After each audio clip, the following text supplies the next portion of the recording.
Bonsoir à tous et à toutes, bienvenue. Nous sommes lundi soir, il est 20h18 et nous allons faire un tour du marché assez rapide. Et une fois n'est pas coutume, nous allons aller sur le marché américain, puisque je vais vous montrer ça tout de suite.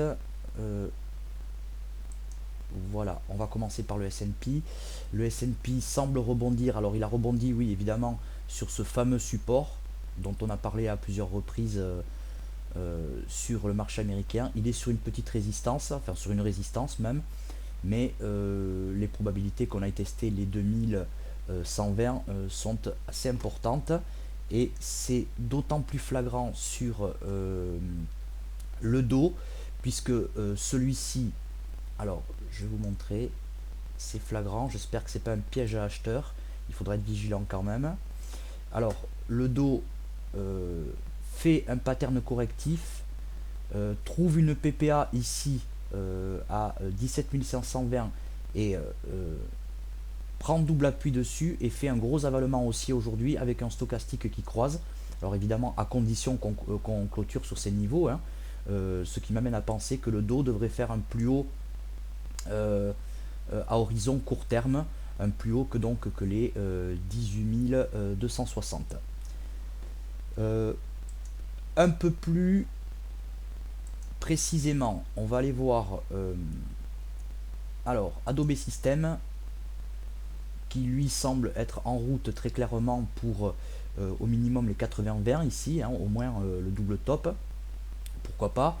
Niveau d'invalidation 71-60, c'est-à-dire neutralisation du signal de hausse, et cassure ici des 69-80 nous amènerait à travailler à la baisse pour aller vendre jusqu'à 60-75. Le prochain support important d'ici. Voilà pour Adobe. On va aller voir Cisco. Voilà. Petit double bottom à travailler en cassure ici des 27,70. Pourquoi je propose de travailler le double bottom plutôt que l'achat? Eh bien tout simplement parce que la zone elle n'est pas très fiable. Elle est large, donc autant exploiter un vrai repère chartiste, quitte à travailler un peu à la hausse. Voilà. Ensuite, on va aller voir Citrix. Gros avalement haussier sur support. Par contre, objectif potentiel assez faible, puisque nous avons une résistance prix ici importante et une moyenne mobile de 100 qui semble s'aplatir. Mais c'est un signal d'achat avec un niveau d'invalidation à 60-76, et pourquoi pas garder un solde d'acheteur ici sur les hauts pour essayer de travailler le breakout. Voilà. Voilà pour Citrix. Ensuite, on va aller voir Expedia. Alors, c'est un titre. Bon, ça vaut pas trop la peine. Le titre, on est sur un point haut, donc ça nous intéresse pas beaucoup. Facebook, voilà. Facebook, je l'avais noté. Donc, Facebook avait fait un plus haut ici le 24 mars. Il a cassé donc un niveau de résistance important qui se situe à 81 $.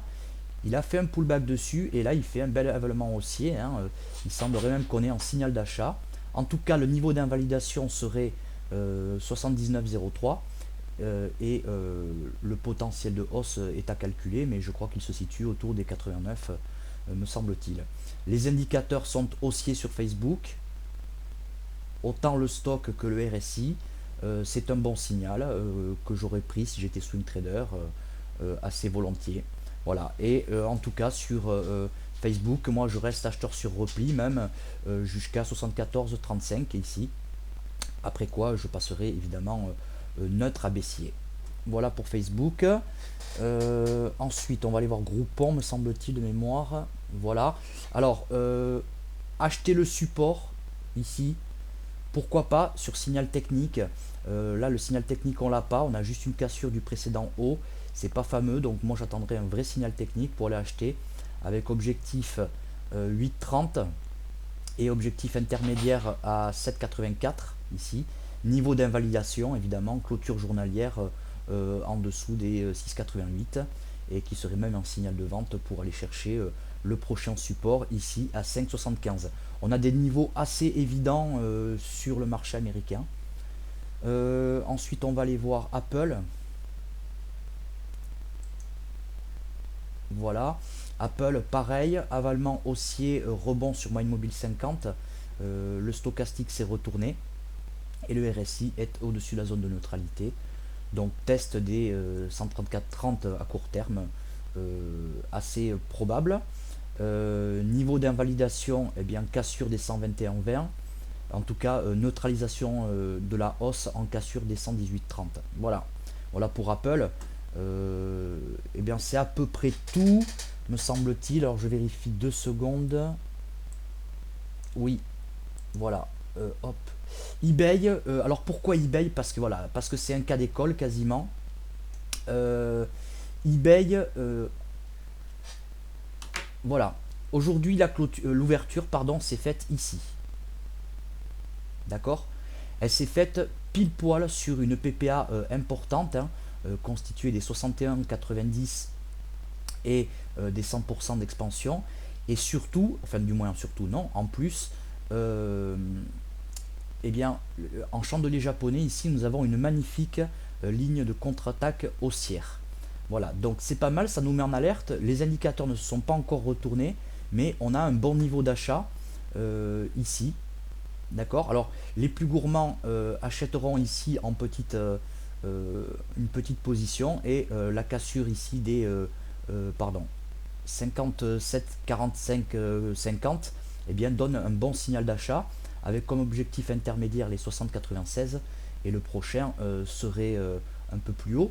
Sachant que si on clôture sur ces niveaux, eh bien, aujourd'hui, on valide un pattern correctif et pourquoi pas une ABC. On a vraiment des niveaux de repères intéressants. Voilà, c'est tout pour le moment. Je vous remercie et je vous dis à bientôt.